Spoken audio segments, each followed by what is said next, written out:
عکسمونو هر کی بذاره تو پیج منجا، تو این اینستاگرام، تلگرام، گل و روده که هیچ کلیه با تیر سولاخ کنم. فهمیدید؟ نمیدونم کجام این پیپر کیر زد و ششام کام و سنگین سکام به سکام من اصلا بالاتر بغل خودم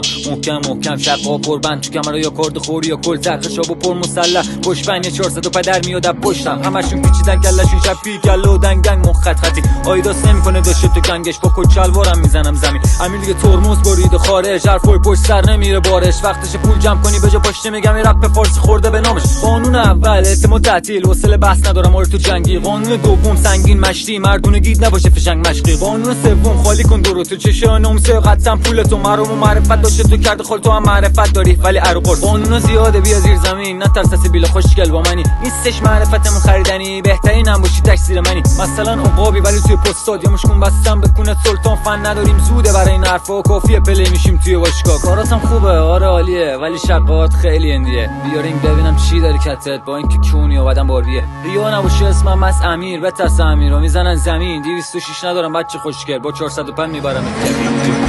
دستو میره پشت کمر در میاد کل درق ودکا ویسکی یکی پم خود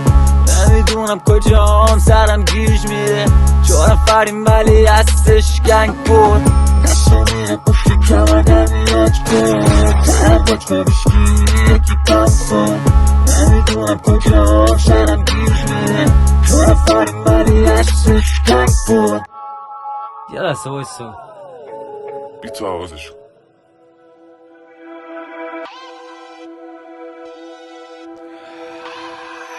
کشیدی پایین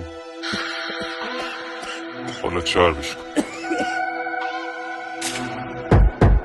جدیدن شدن قشنگ و اسمی لفظ و فلات تمام اسکی دوباره امیر گرفته رو تون استپ چیه در بستگی تاکسی هرکی میبینتم میگه داش حلال امیر تک میاد شعبه ای نداره هرکی جلوش بشه فقط با 2 لفظ به طور سامورایی یاره میگادش تک میامار خوب گوش کن احمق لاشیو از داش امیرت کندن با اینکه من دیس میدم به خودشون ولی تو ماشیناشون صدا من ها انقدر اعتبار دارم تو شهر اونایی که داداشید بودن حالا خوشن پشت سر بعد نگم خودتو شوب کن وقتش برسه که تو سوراخ میشن دیدم بهت الان شدی فشاری اونایی که بهت میگفتن چشامی خارج کردن انقدر گلاسی میخوای من باشی با 2 تا برسی صدام خالص ته زیر زمین همون جایی که مامانیت گفت نری دعوات میکردم واسه رپ خوندن نمیذاشتم واسط کس و کمی امسال امیر رو وارشو بسته تو کیش قایده سپر خلسگان چیاب پاشی گرفتی دستت کیرم تو خودت تو رفیق مسته چیکار کردی؟ چرا کلیپ دادی؟ گوه خوردم ها؟ گوه خوردم بالنجه گوه خوردم دیگه از این کارا؟ گوه میخورم انجام بدم دیگه از این کارا نمی کنی؟ ناموسن نمی کنم ناموسن گوه خوردم